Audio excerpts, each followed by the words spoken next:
ఓం శ్రీరామచంద్ర పరబ్రహ్మణే నమః. ఓం నమో వశిష్ఠ విశ్వామిత్ర వ్యాస వాల్మీకి సుఖాదిభ్యః. ఓం శుక్లాంబరధరం విష్ణుం శశివర్ణం చతుర్భుజం ప్రసన్నవదనం ధ్యాయేత్ సర్వ విఘ్నోపశాంతయే. ఓం నమో బ్రహ్మాదిభ్యో బ్రహ్మ విద్యా సంప్రదాయ కర్తృభ్యో వంశ ఋషుభ్యో మహద్భ్యో నమో గురుభ్యః. ఓం శ్రీరామో రామభద్రశ్చ రామచంద్రశ్చ శాశ్వతః రాజీవలోచన శ్రీమాన్ రాజేంద్రో రఘుపుంగవః. శ్రీ యోగ వాసిష్టము ఉత్పత్తి ప్రకరణము. అయితే ఆ పరమాత్మకు, ఆ పరమ వస్తువైన పరమాత్మకు మరి జ్ఞానేంద్రియములు కళ్ళు, చెవులు, ముక్కు, నాలుక, చర్మం లేకపోయినప్పటికీ కూడా అది అన్ని ప్రదేశాల యందు ఎల్లవేళలా కనబడుతూనే ఉన్నది. అది చూస్తూనే ఉన్నది, వింటూనే ఉన్నది, వాసన చూస్తూనే ఉన్నది, రుచిని గ్రహిస్తున్నది, స్పృశిస్తున్నది. ఈ పరమ వస్తువు యొక్క ప్రకాశం వల్లనే సత్తు అసత్రూపాలు కూడా వీక్షింపబడుతూ ఉన్నవి. అంతేకాదు, ఆది లేనటువంటి అనాది నుండి కూడా నాశనశీలమైనటువంటి ఈ జగత్తు అనేటువంటి సృష్టి కూడా చిత్రింపబడుతూనే ఉన్నది. అంతేకాకుండా అర్ధ సంకుచిత భూమధ్య ప్రదేశము అనగా ఏ అర్ధ నిమీలిత నేత్రాలతో అయితే కేచరి ముద్రణ పట్టినటువంటి వాడు సదాభాసమైనటువంటి ఈ జగత్తుని, ఈ జగత్ స్వరూపాన్ని గాంచేటువంటి వాడు కూడా ఆ పరమాత్మ తత్వమే అని శ్రీ వశిష్ఠ దేవులు తెలియజేస్తూ, యస్యాన్యద్దస్తి న విభోహ కారణం శశశృంగవత్ యస్యేదం చ జగత్కార్యం తరంగౌషు ఇవాంబసః జ్వలతః సర్వతోజస్రం చిత్తస్థానేషు తిష్టతః యస్య చిన్మాత్ర దీపస్య భాసా భాతి జగత్రయం. కుందేలుకు కొమ్ములు ఉండనట్లుగానే సర్వవ్యాప్యగు ఆ బ్రహ్మమునకు కూడా వేరే కారణము లేనే లేదు. ఏ విధంగా శశశృంగవత్ కుందేలుకి కొమ్ములు లేనట్లుగానే ఈ పరబ్రహ్మతత్వానికి సర్వవ్యాపకమైనటువంటి ఈ బ్రహ్మమునకు వేరొక కారణం ఉన్నదా? లేదు. నీటి యందు తరంగాలు లేచినట్లుగానే ఈ బ్రహ్మమునందే సృష్టి అనేటువంటిది ఉదయిస్తూ ఉన్నది. ఇదే దీపమై కేవలం జ్ఞానరూపకమైనటువంటి దీపంలాగా నిరంతరం కూడా చిత్తదేశమున వసించుచు తేజమున ముల్లోకాలను కూడా ప్రకాశింపజేయుచూ ఉన్నది. యం వినార్కాదయోప్యేతే ప్రకాశాస్తి మిరూపమాః సతి యస్మిన్ ప్రవర్తంతే త్రిజగన్మన్ మృగతృష్ణికాః సస్పందే సముదీతే వా నిస్పందాంతర్గతేన చ ఇయం యస్మిన్ జగల్లక్ష్మి రలాతైవ చక్రత. ఈ పరమ వస్తువు యొక్క ప్రకాశమే గనక లేకపోతే సూర్యుడు, చంద్రుడు, వాహిని అంటే అగ్ని, తేజో పదార్థాలు అన్నీ కూడా చీకటి కోణాలే అవుతాయి. అవన్నీ కూడా ఎలా అంటే చీకటి మూలలే.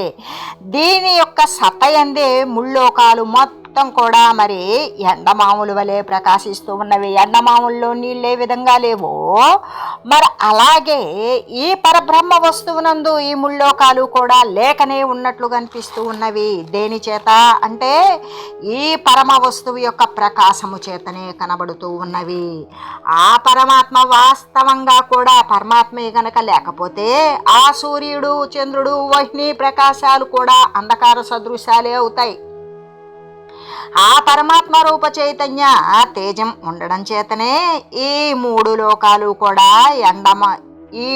లోకాలు అనబడే ఎండమాములు ప్రవర్తిల్లుతూ ఉన్నవి అని తెలియజేస్తూ, జగన్నిర్మాణ విలయ విలాసో వ్యాపకో మహాన్ స్పందాత్మకో యస్య స్వభావో నిర్మలోక్షయః స్పందాస్పందమయీ యస్య పవనస్యేవ సర్వగా సత్తానాం నైవ భిన్నేన వ్యవహారాన్న వస్తుతః.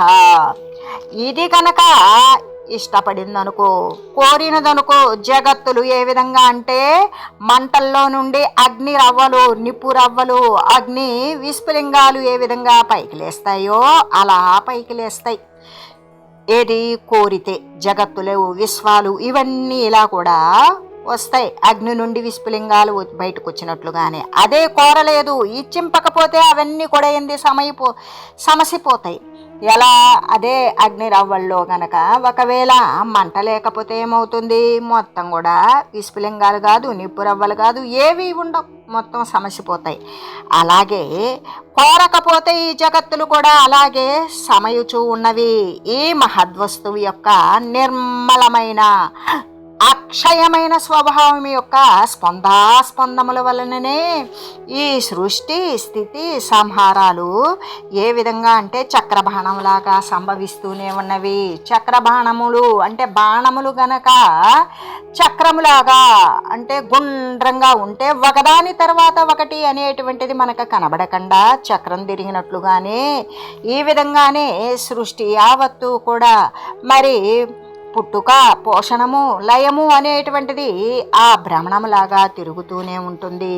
దేని చేత అంటే కేవలం ఇచ్చించినంత మాత్రానే పుడుతుంది. ఇచ్చించకపోతే, కోరకపోతే కనుక అది లేదనుకోండి, ఆ కోరిక అనేటువంటిది లేకపోతే ఏమవుతుంది? మొత్తం కూడా సమయింపజేస్తుంది. అందుకే ఈ మహాద్వస్తువు యొక్క నిర్మలమైన అక్షయమైనటువంటి స్వభావం చేతనే అస్పందనములతో కూడినటువంటి సృష్టి స్థితి సంహారాలు కూడా చక్రబాణంలాగానే తిరుగుతూ ఉన్నవి.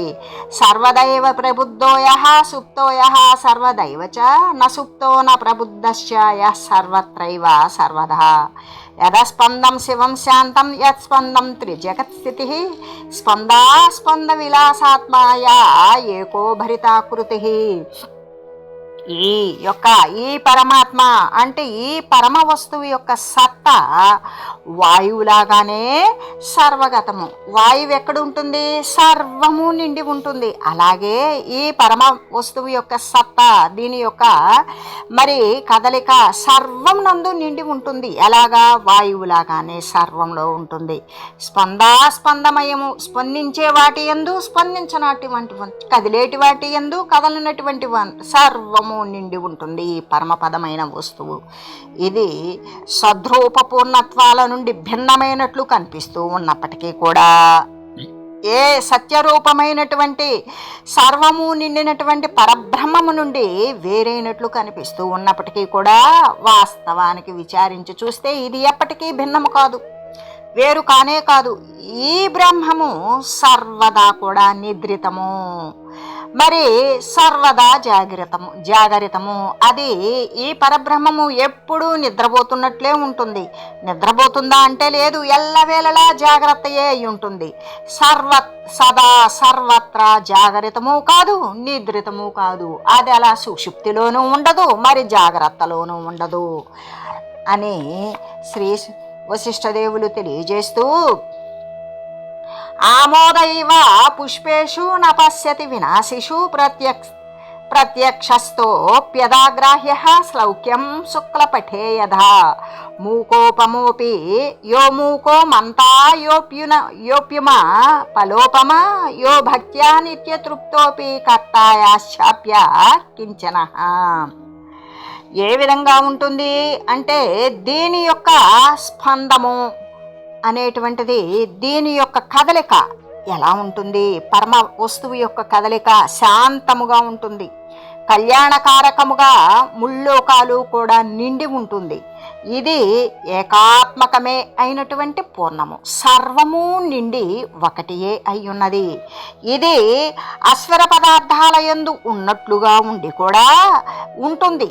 కానీ ఎలా ఉంటుంది అంటే పుష్పమునందు గంధములా, బ్రహ్మమునందు ఇది మరి కనబడుతూ ఉన్నట్లుగా జగత్తు ఉంటుంది. ఏ విధంగా ఉంటుంది అంటే పుష్పంలోని వాసనలాగా, తెల్లటి బట్ట యొక్క తెల్లదనములాగా, ఏది శ్వేత వస్త్రం యొక్క తెలుపులాగా అది ప్రత్యక్షమగుచూ ఉన్నది. అది మోగయే అయి ఉన్నప్పటికీ కూడా దీనికి వాక్శక్తి ఉన్నది. ఇది రాతిలాగా నిర్వికారముగా ఏ ఆకారము లేకుండా కనబడుతూ ఉన్నప్పటికీ కూడా దీనికి మనన శక్తి ఉన్నది. యో నంగోపి సమస్తాంగ సహస్రకరలోచన న కించిత్ సంస్థితేనాపి ఏన వ్యాప్తమిదం జగత్ నిరింద్రియ బలస్యాపి యస్యాశేషేంద్రియ క్రియాః యస్య మనస్యైత మనో నిర్మాణ రీతయః. నిత్య పరితుష్టమై ఉన్నప్పటికీ కూడా భోక్త క్రియాతత్వమయ్యు కర్త, ఆకారరహితమయ్యి కూడా అసంఖ్యాకములైనటువంటి హస్తములతోటి పాదములతోటి మొదలైన అవయవాలతోటి విశ్వమంతటా వ్యాపించి ఉన్నది. దీనికి ఇంద్రియ శక్తి లేకపోయినప్పటికీ కూడా ఇంద్రియ వ్యాపారాలన్నీ కూడా అది ప్రవర్తించుచూ ఉంటుంది. మనసు లేకపోయినా మనసు యొక్క పనులు అన్నింటినీ కూడా చేస్తూ ఉంటుంది. అంటే ఆ పరమాత్మ అవయవరహితుడే అయినప్పటికీ సమస్త అవయవాలతో కూడినవాడే, అనేక హస్తములు నేత్రములు కలిగినవాడు, సర్వ అవయవములు కలిగినవాడు, సర్వ జీవుల అవయవములు కూడా అతని అవయవములే. కాబట్టి అతడు జగత్తున ఎచ్చటను ఉండనప్పటికీ కూడా జగత్తంతయు కూడా ఆయన చేతనే వ్యాపింపబడి ఉన్నది అని తెలియజేస్తూ, యదనాలోకనాద్భాంతి సంసారోరగభీతయః యస్మిన్ దృష్టే పలాయంతే సర్వాశాః సర్వభీతయః సాక్షిణి స్పార ఆభాసే ధ్రువే దీపా ఇవ క్రియాః సతి యస్మిన్ ప్రవర్తంతే చిత్తే హాః స్పందపూర్వికాః. ఈ పరమ వస్తువుని ఒకవేళ గాంచకపోవడం వలననే జీవునికి భ్రమ అనేటువంటిది కలుగుతుంది. ఈ సత్య వస్తువుని ఎవరైతే గాంచుతారో చూడగలుగుతారో వారికి భ్రమ ఉండదు. ఒకవేళ గనక ఆ భ్రమ గాంచపోయినప్పుడు భ్రమ మాత్రమే కాదు, సంసార సర్పభయము కూడా కలుగుచూ ఉన్నది. అంటే మళ్ళీ కూడా శరీరాల యొక్క రాకపోకలు అనేటువంటిది, ఏ సంసారము అనేటువంటి సర్పము కాటు వేస్తే మళ్ళీ అటువంటి శరీరాల యొక్క రాకపోకలు అనేటువంటి వ్యాధి బారినే పడతారు. ఈ పరమ వస్తువుని ఎవరైతే దర్శించారో వారికి వాసనలు భయాలు మొత్తం బారిపోతున్నవి. దీపమున్న నాట్యాది కార్యాలు నిర్వహింపబడినట్లుగానే ఏ విధంగా వెలుగులోనే కదా నాట్యము అనేటువంటిది చేసినా చూసినా అటువంటి కార్యాలు నిర్వహించబడినట్లుగానే అది నిర్వహించబడటానికి ఏమి అవసరం అంటే వెలుగు అవసరం. అలాగే అపరిచ్ఛిన్నమైన ప్రకాశ రూపమున ఇది సాక్షి అయి వెలయిచుండటం వలనే చిత్తవృత్తులు తమ తమ యొక్క కార్యాలను వనర్చుచూ ఉన్నవి.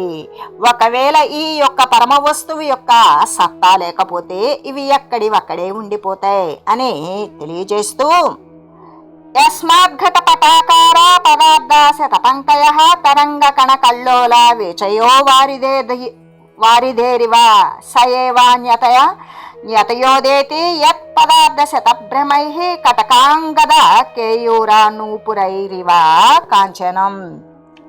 ఎలాగా అంటే సముద్రము నుండి బుద్బుదములు అంటే బుడగలు అలలు కెరటాలు అనేటువంటి వికారాలు మార్పులు ఎలా వెలువడుతూ ఉంటాయో అలాగే ఘటపటాది బహువిధ కార్యాలు దీని నుండియే వెలువడుచూ ఉన్నాయి. ఈ జగత్తు నుండే.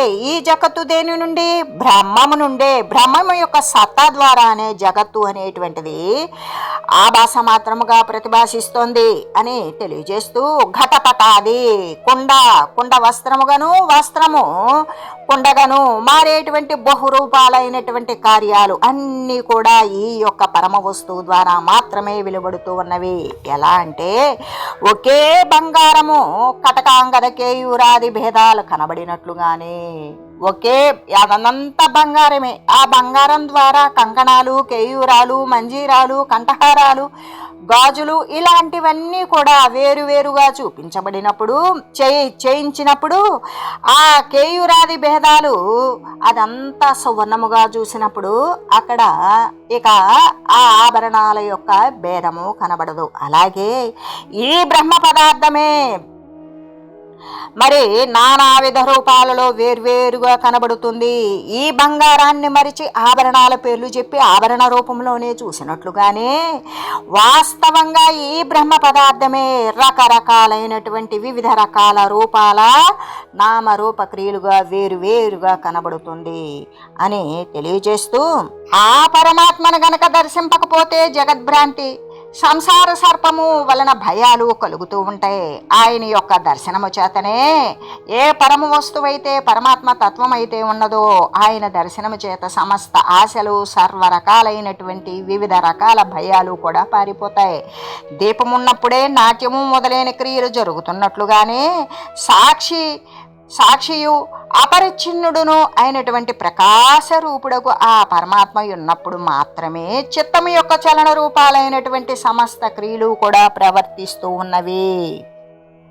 యస్త్వమేకోవ భాసాత్మ యోహ మేతే జనాశయే యశ్చనత్వమా బుద్ధాత్మ నాహం నైతే జనాశయ అన్యేవాప్యతిరిక్తేవ శైవాసేవ చ భంగురా పయసేవ తరంగాళి అస్మాత్ స్ఫురతి దృశ్యభూ.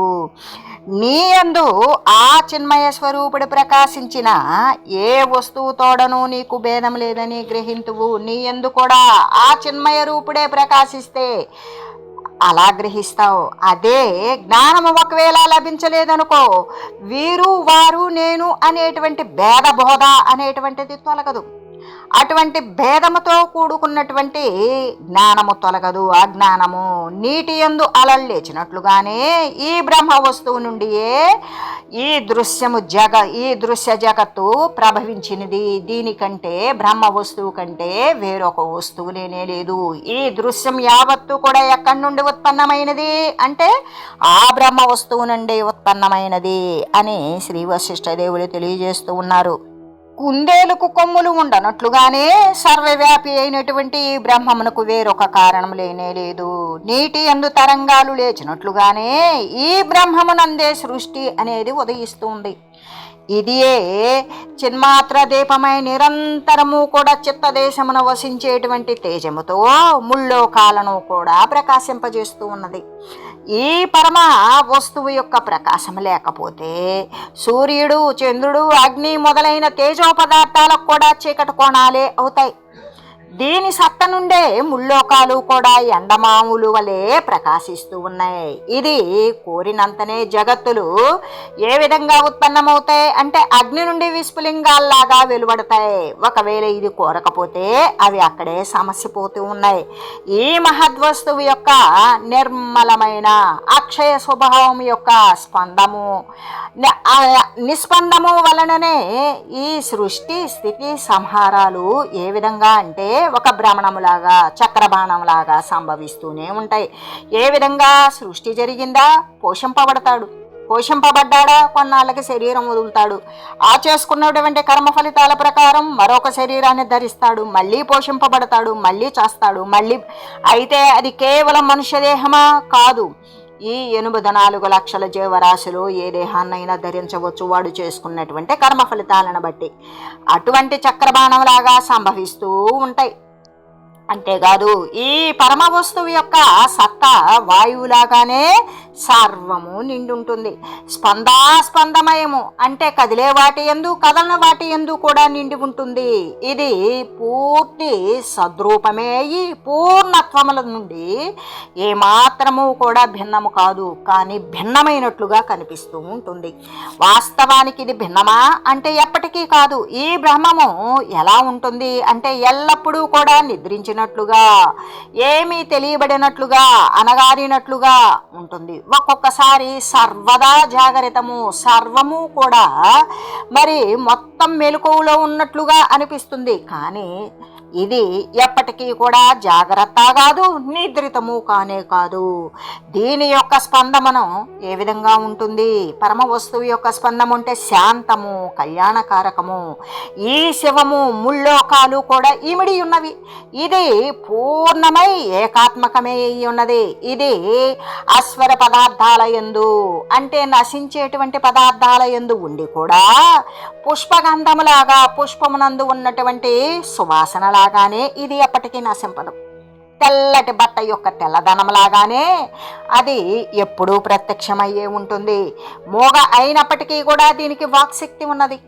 ఇది రాతిలాగా ఏమాత్రం ఏ మార్పు లేకుండా ఉన్నట్లుగా ఉన్నా దీనికి మనన శక్తి కూడా ఉన్నది. నిత్య పరివేష్టితమైనప్పటికీ కూడా ఇది జీవరూపంలో ఎలా ఉంటుంది అంటే భోక్త, క్రియాతత్వమైనటువంటి కర్త, ఆకారరహితమైన అసంఖ్యాకములైనటువంటి హస్తములు, పాదాలు, అవయవాలతో విశ్వమంతటా కూడా వ్యాపించి ఉన్నది. ఇంద్రియ శక్తి లేకపోయినా ఇంద్రియ వ్యాపారాలను చేస్తూ ఉంటుంది. మనస్సు లేకపోయినా మనసు యొక్క పనులన్నీ కూడా ప్రవర్తింపలు అయ్యేటట్టు చేస్తుంది. ఈ పరమ వస్తువుని కాంచకపోవడం వలన జీవునికి భ్రమ అనేది తయారవుతుంది. సంసార సర్పభయము అనేటువంటిది కలుగుతుంది. ఒకవేళ ఈ పరమ వస్తువును గనక గాంచితే అప్పుడేమవుతుంది అంటే వాసనలు, భయాలు మొత్తం పారిపోతాయి. ఏ విధంగా అంటే దీపం ఉంటేనే కదా నాట్యము మొదలైన కార్యాలు నిర్వహింపబడినట్లుగానే అపరిచ్ఛిన్నమైన ప్రకాశ రూపముతో ఇది సాక్షి అయి వెలయుచూ ఉండడం వలన చిత్తవృత్తులు తమ తమ కార్యాలను చేస్తూ ఉన్నవి. సముద్రం నుండి మరి బుడగలు మొదలైన మార్పులతో వెలువడినట్లుగా ఉండే ఘటపటాది బహువిధ కార్యాలు దీని నుండే వెలువడుచు ఉన్నవి. ఒకే సువర్ణము కటకాంగద కేయూరాది భేదాలలో కనబడినట్లుగానే ఈ బ్రహ్మ పదార్థమే నానావిధ రూపాలంగా వేరువేరుగా కనబడుచు ఉన్నది. నీ యందు ఆ చిన్మయ స్వరూపుడు ప్రకాశించిన ఏ వస్తువుతోడను నీకు భేదము లేదని గ్రహించుము. కానీ జ్ఞానము లభింపకపోతే వీరు, వారు, నేను అనేటువంటి భేద జ్ఞానము అనేటువంటిది తొలగనే తొలగదు. నీటి యందు అలలు లేచినట్లుగానే ఈ బ్రహ్మ వస్తువు నుండి ఈ దృశ్య జగత్తు కూడా ఉత్పన్నమవుతూ ఉన్నది. ఆ పరమాత్మ లేకపోతే ఈ సూర్యాది ప్రకాశాలు ఏమీ ఉండవు, అంత అంధకార సదృశ్యమే అవుతుంది. ఈ పరమాత్మ రూప చైతన్యము తేజము వలన మాత్రమే ఈ మూడు లోకాలు కూడా ఎండమావుల్లా ప్రవర్తిస్తూ ఉన్నవి. ఈ పరమాత్మ అవయవరహితుడే అయినప్పటికీ కూడా సమస్త అవయవాలతో కూడినవాడు, అనేక రకాలైన హస్తాలు, నేత్రాలు కలిగినవాడు. అంటే సర్వజీవుల అవయవాలు కూడా అతని యొక్క అవయవాలే. కాబట్టి అతడు జగత్తున ఎచ్చట ఉన్నప్పటికీ కూడా జగత్తంతయు కూడా ఆయన చేతే వ్యాపింపబడి ఉన్నది. ఆ పరమాత్మను దర్శింపకపోతే జగద్భ్రాంతి అనేది నశించదు, సంసార సర్పభయము అనేది వదలదు. కాబట్టి ఆయన యొక్క దర్శనము చేత సమస్త ఆశలు, సర్వవిధ భయాలు కూడా నశించిపోతాయి. దీపం ఉంటేనే కదా నాట్యము మొదలైన క్రియలు జరుగుతాయి. అలాగే సాక్షి, అపరిచ్ఛిన్నుడు, ప్రకాశరూపుడు ఆ పరమాత్మ ఉండడం వలననే చిత్తము యొక్క చలన రూపాలైనటువంటి సమస్త క్రియలు కూడా ప్రవర్తించుచూ ఉన్నవి అని శ్రీ వశిష్ఠదేవులు తెలియజేస్తూ, ఓం మంగళం శ్రీ గురుదేవాయ మహనీయ గుణాత్మనే సర్వలోక శరణ్యాయ సాధురూపాయ మంగళం. ఓం మంగళం కోసలేంద్రాయ రామాయ రామభద్రాయ చక్రవర్తి తనూజాయ సార్వభౌమాయ జానకి వల్లభాయ శ్రీరామచంద్రాయ మంగళం. ఓం తత్సత్.